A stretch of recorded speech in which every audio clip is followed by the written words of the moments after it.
자, 안녕하세요. 박성필입니다. 자, 오늘 HLB 보도록 하겠습니다. 자, HLB 이 LMR 투자 받았었죠. 자, LMR의 신주의성급 부사채. 자, 요거 15%는 바로 사용할 수 있고요. 85%는 이제 조건이 충족했을 때 사용할 수 있는데, 조건 발행이 1년 뒤부터 발행가 대비 115% 이상 수익이 달성될 경우입니다. 자, 이것의 발행가 48,917원이고요.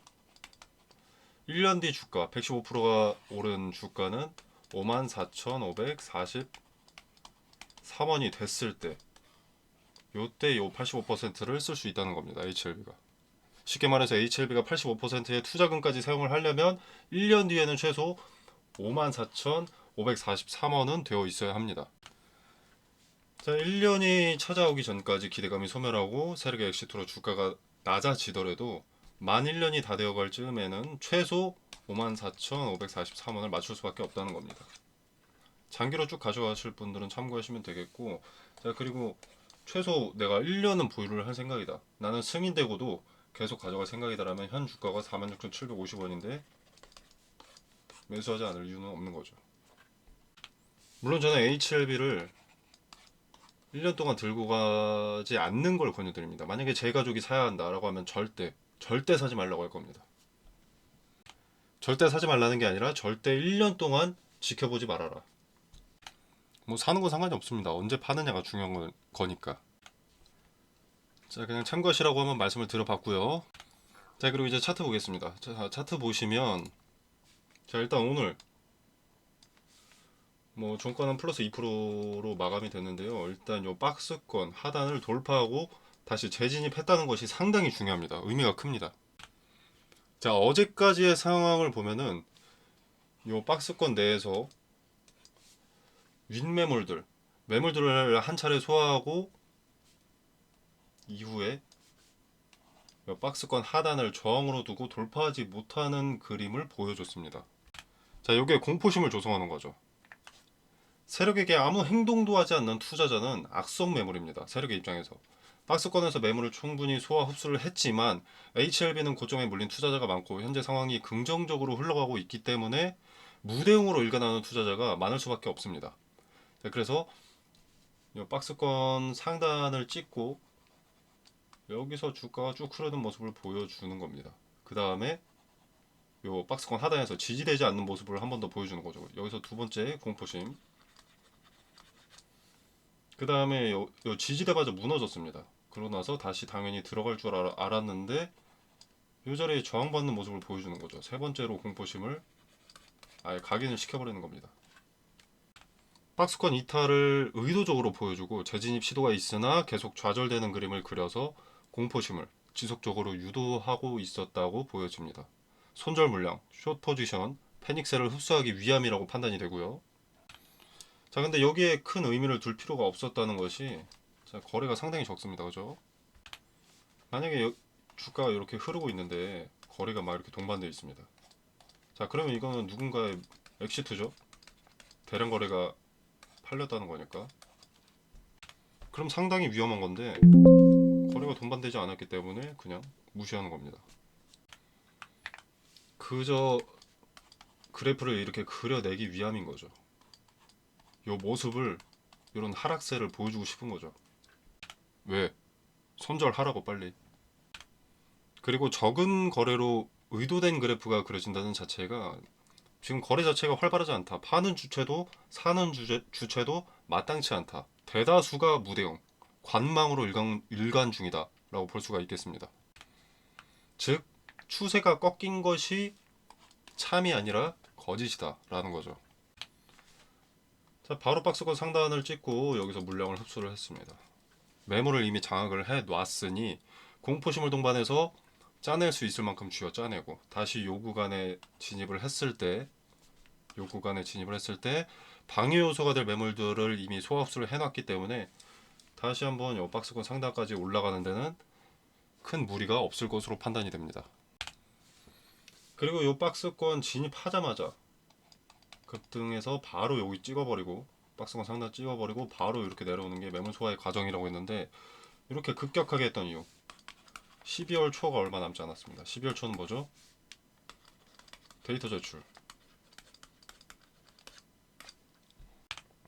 본격적으로 기대감이 반영될 시기가 이제 다가왔으니, 얼마 남지 않았으니 여기 매물을 소화해놔야 여기를 돌파하고 올라갈 거 아니겠습니까? 그리고 여기서도 매물을 소화해야 기대감이 반영될 때 상승을 올곧게 받을 수 있을 텐데, 여기 매물을 시간을 두고 소화를 해버리면 상승세가 약해지겠죠. 그래서 이런 급격한 흐름이 나왔다 라고 볼 수 있겠습니다. 자, 그리고 권장 데이터 제출 12월 초, 이때부터는 권장 데이터 제출인데, 권장 데이터 제출 때는 정확한 뭐 공지나 소식이 나오기 전까지는 뭐 찔끔찔끔 이렇게 물량 소화해가면서 오를 거거든요. 근데 권장 데이터를 제출했고 이제 뭐 NDA를 신청했다라고 하면은 매물 뭐 쌓인 거고 나발이고 이렇게 올 겁니다. 왜냐면 어차피 이런 재료가 본격적으로 나오면 이때 사람들 안 팔 거거든요. 물린 사람들도. 그럼 세력들도 여기서 쌩 쇼를 할 필요가 없습니다. 상한가 잠그는 게 돈이 덜 들거든요. 차라리.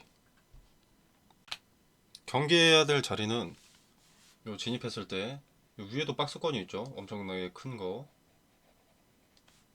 여기서 절반 위로 올라갔을 때 여기서부터는 좀 변동이 심할 수 있습니다. 자, 그 부분 유의하시면 되겠고요. 그냥 염두에만 두고 계시면 됩니다. 일단은 당시 상황이 닥쳤을 때 지표들을 보고 판단을 해야 되는 거거든요. 대응이라는 자체가 공개된 정보를 토대로 즉시 대처하는 게 대응이기 때문이고요. 대응의 결은 미리 정해둘 수 있어도 본 대응은 변수를 포함해서 당시에, 당일에 가능한 겁니다. 자, 아무튼 이제 기대감 일정 12월 초가 코앞으로 다가왔죠. 이제부터는 언제 주가가 급반등을 해도 이상하지 않습니다. 이제부터 제대로 된 눈치 싸움 시작입니다. 주가가 급등한다고 마음 놓을 때도 아니고요.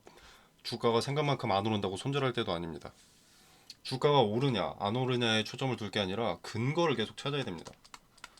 매수해도 되는 자리, 비중을 더해야 될 자리인가, 매도해야 될 자리, 비중을 축소해야 할 자리인가, 이 두 가지를 찾는 것이 가장 중요하고요. 그 각각의 근거는 무엇인가, 이것에만 초점을 두면 됩니다. 그리고 여러분들 귀찮은 거 아시겠는데, 알겠는데, 분할 매수, 분할 매도, 요거는 꼭 기본으로 가져가시는 것을 권유드리는 바입니다. 비중을 분산시키라는 겁니다. 리스크를 축소하기 위해서. 내 근거가 맞아 떨어질 확률이 상당히 높아 보이는데 막상 내 근거가 틀렸을 수 있잖아요. 그렇기 때문에 일부 남겨놓는 겁니다. 예를 들어서 뭐 이렇게 있다고 했을 때 이 가운데에서 우리가 남겨놨습니다. 근데 팔았더니 떨어졌어요. 여기까지. 일부 팔았더니. 이게 떨어지면 분할 매도했던 요 일부는 손실이 되지만 남겨뒀던 일부 물량으로 인해서 손실이 어느 정도 만회가 되는 거고, 올랐을 때 아쉽기는 하지만 수익이 조금 적어져서 아쉽기는 하지만 비중을 덜어놨으니 일부는 수익이 극대화가 되는 겁니다. 그렇기 때문에 분할을 꼭 가져가는 게 좋다는 거예요. 자, 0에서 100까지 있다고 가정했을 때 100은 가져가지 못하지만 0까지 갈 일도 없는 거죠. 뭐 75에서 25, 최소 25까지 뭐 이렇게 가는 겁니다. 자, 그리고 이 분할, 이걸 기본으로 삼고 투자를 지속한다면 어떨 것 같습니까? 0은 없는데. 자, 그렇기 때문에 목표 주가를 너무 높게 설정하지 마시고요. 그 뭐 예상 뭐 영업이익 추산해 가지고 같지도 않은 주당 뭐 80만 원, 70만 원 뭐 이런 말하는 사람들이 있죠. 자, 이런 달콤한 새치어에 속아서 크게 물리는 겁니다. 20만 원도 쉽지 않습니다. 저는 개인적으로 20만 원 자체가 불가능하다 생각하고요. 요거는 우리가 예측할 게 아니라 점점 그 가격에 가까워졌을 때 요 데이터, 지표들을 보면서 그때서야 가능하겠다라는 것을 전망하는 겁니다. 지금 예측은 아무짝에도 쓸모가 없다는 겁니다. 진짜 이런 달콤한 새치어에 속아서 크게 물리는 겁니다. 자, 기본적으로 주식은 투자자들끼리 사고 파는 것에 따라서 주가가 정해집니다. 그죠? 자, 근데 4만원부터 뭐 80만원, 80만원이 아니더라도 뭐 20만원까지 매수자가 줄 설 이유도 없고요. 가능하지도 않습니다. 매도를 압도하는 매수가 있어야 하고 매일매일 기준 주가보다 높은 가격에 매수가 걸려 있어야 가능합니다. 그리고 그 과정 중에 기가 막히게도 매도자들이 압도적으로 적어야 되고요. 그렇게 높은 가격을 언젠가 찍는다고 하더라도 아무리 재료 좋고 시장의 주도 섹터가 제약 바이오여도 몇 년은 걸릴 겁니다. 자, 그래서 유튜브나 블로그에서 이런 식으로 말하는 것은 주주들을 대상으로 하는 호객행위라고 생각하시면 됩니다. 좋아요나 뭐 구독, 조회수 등을 위한 달콤한 개소리일 뿐입니다. 제 말만이 맞다라고 말씀을 드리는 게 아니라 유튜브나 블로그 보시다 보면 보수적으로, 현실적으로 말씀하시는 분들 소수지만 있긴 하거든요. 자, 그분들이 쓴소리해서 자신에게 이로울 게 없는데 쓴소리하는 이유를 한번 생각해 보시면 답이 나올 겁니다. 자, 아무튼 사설이 길었는데 너무 목표 주가를 높이 잡지 말라는 말씀을 드린 거고요. 낮은 자리에서도 수익은 크게 발생할 수 있고 높은 자리에서도 손실은 크게 발생할 수 있기 때문에 목표 주가라는 자체에 의미를 두지 마시고 기대감이 반영될 때 저항의 근거 그리고 지지의 근거 이 두 가지에 초점을 맞춰서 분할 매수와 분할 매도 자리를 찾는 것이 가장 중요하다라는 걸 말씀드리겠습니다. 자, 그럼 이제 앞으로는 뭐 무엇을 봐야 되냐를 생각해 본다면, 자, 일단 매물 정함은 다 된 것 같이 보입니다만 여기에 매물, 요 갈색 선 여기가 여기서부터 여기까지 봤을 때 매물이 가장 많이 포진해 있다라는 의미입니다. 그래서 일단 요 자리에 부딪혔을 때 제스처를 봐야겠죠. 거래는 얼마나 동반이 되는지, 그리고 여기 부딪혔을 때 어떤 그림을 그려줄지, 저항을 그려줄지, 돌파하고 지지하는 그림을 그려줄지, 이것을 1차적으로 봐야겠고요. 그리고 이제 그 다음에는 박스권 상단, 여기서도 똑같은 흐름, 저항이 될지 돌파하고 지지가 되고 새로운 박스권에 진입해서 여기서 매물 소화를 진행할지. 자, 그리고 저항과 지지를 받았을 때 그 저항의 자리와 지지의 자리가 의미가 있는 저항, 지지의 자리인지 확인하는 것도 필요합니다. 아무 의미 없는 자리에서 저항받거나 지지되는 경우도 당연히 있거든요. 자, 이 경우에 의미를 부여할 필요가 없기 때문에 조금 더 다음의 거래일들을 지켜봐야 합니다. 의미가 있을 수는 있으나 우리가 하나의 지표 가지고 확신해서는 안 됩니다. 여러 지표가 한 방향을 가리킬 때 행동해야 리스크를 최소화할 수 있고 수익이 극대화될 가능성이 높아지기 때문에 알려진 트레이딩 기법 중에서 의미가 수렴됐을 때 대응하는 쪽으로 가닥을 잡으면 되겠고요. 텔레그램 방에서는 이 부분의 디테일, 어떤 자리가 의미가 있는 자리인지, 그 자리는 무슨 근거로 의미가 있다고 하는지 설명드리도록 하겠습니다. 자, 텔레그램 방 참여는 영상 설명란에 보시면 더보기 버튼이 있습니다. 자, 이 버튼을 누르시면 이렇게 링크가 기재되어 있고요. 자, 이 공간 안에서 제공되는 정보 일체 금전을 요구하지 않습니다. 투자의 기준과 근거들을 설명드리고요. 자, 그리고 요 근래 계속 말씀드리고 있는데, 자, 텔레그램 방 참여 11월까지만 받을 가능성이 높습니다. 물론 변동이 될 수도 있긴 한데 11월이 다 끝나가는 지금까지는 계획에 변동이 없습니다. 그렇기 때문에 HLB 대응 함께 하시거나 종목 추천을 원하시는 분들은 미리 입장해 보시면 되겠고요. 앞서 말씀드렸다시피 비용 발생하지 않습니다. 자유롭게 참여해 보시면 되겠습니다. 자, 여러분의 성공 투자를 기원하면서 오늘 영상 여기서 마무리하겠습니다. 감사합니다.